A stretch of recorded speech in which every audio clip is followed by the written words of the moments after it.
Hello ladies and gentlemen, and welcome to my undercarriage. Hi, I'm Lex and this is Riot, and we live full-time in this 6x12 cargo trailer. Today we're going to start by viewing the trailer suspension, and then I am going to share a craft project with you where I make a necklace out of some teeth I found in the woods.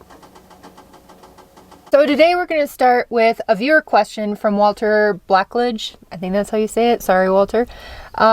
Where he asked to see the trailer suspension. Now, I do have a torsion suspension, so you're not really going to be able to see too much, but I thought we would start there. So this trailer has two 3,500-pound torsion axles with electric brakes.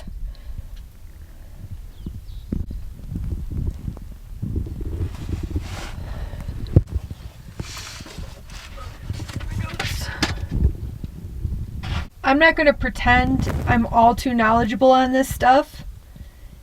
And I know there can be strong opinion on whether torsion or spring axles are better. But for my application on bumpy and rough roads, torsion axles seem to excel.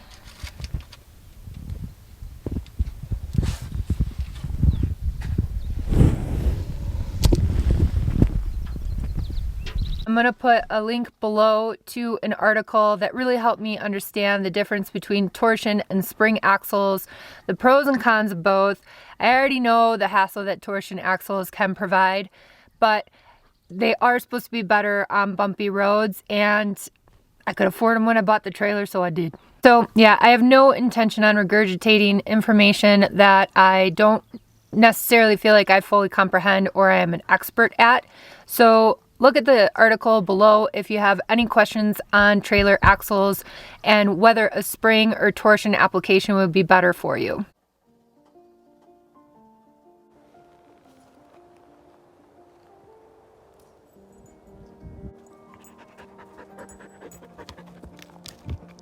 This forest seems to be abundant in wildlife and really neat things to explore.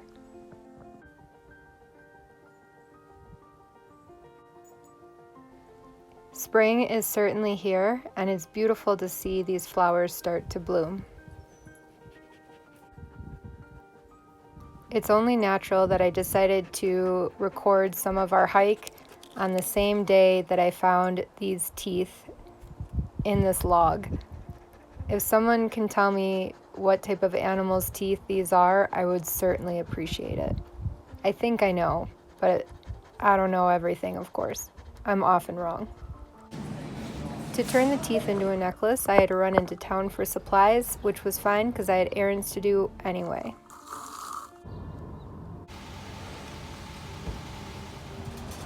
What's in there?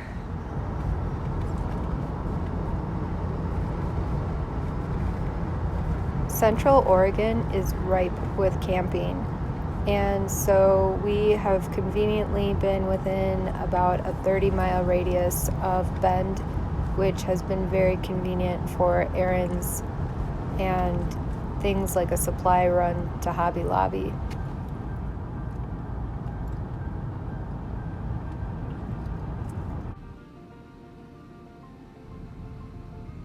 Okay.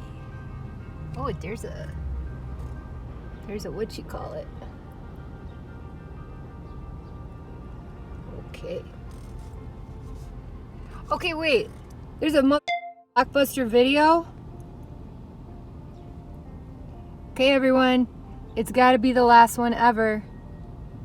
There's a Blockbuster. Wow, that's amazing. That's history.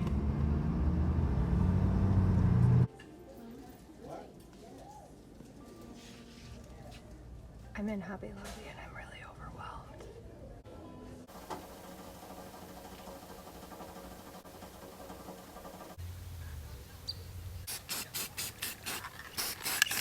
Girls tend to like jewelry. Now, I'm my own kind of lady, so not every lady might appreciate jewelry making with teeth they found in the forest, but that is what we're gonna do. I'm gonna turn this kind of like into a nameplate type necklace is the hope.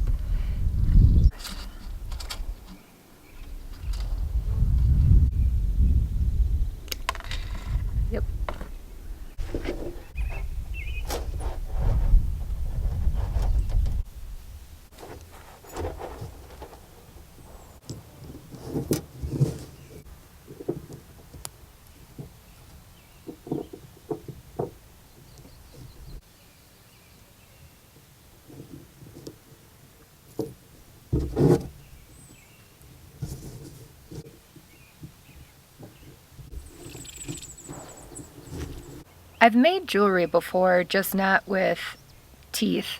I did not want to drill into the teeth. They seem a little bit fragile. So I'm hoping that the glue bond holds. Now, the other thing that I found I thought was really cool, and I figure I can turn it into like a talisman type necklace.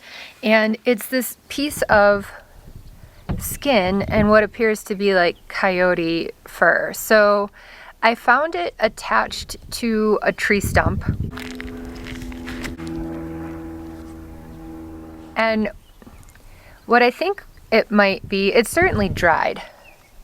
You can see the skin is really shedding a little, but it's really dry. So it's like it naturally tanned itself in the sun or over time. I washed it, so if anyone's weirded out by that, I did wash it in some Dr. Bronner's. But it's real hardened, like tanned skin. So I thought I could delicately, hopefully, turn this into a little talisman type necklace. And you know, some believe there's a spiritual connection with coyotes where it's like the balance between wisdom and playfulness, which I think is a nice juxtaposition. So that is my next project.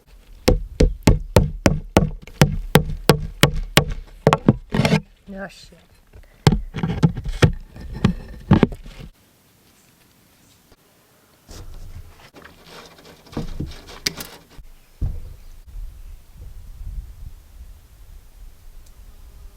Now, one ringlet should be enough, but you may remember from past videos I have a preference for the number 3, so I'm gonna put an additional ring on that.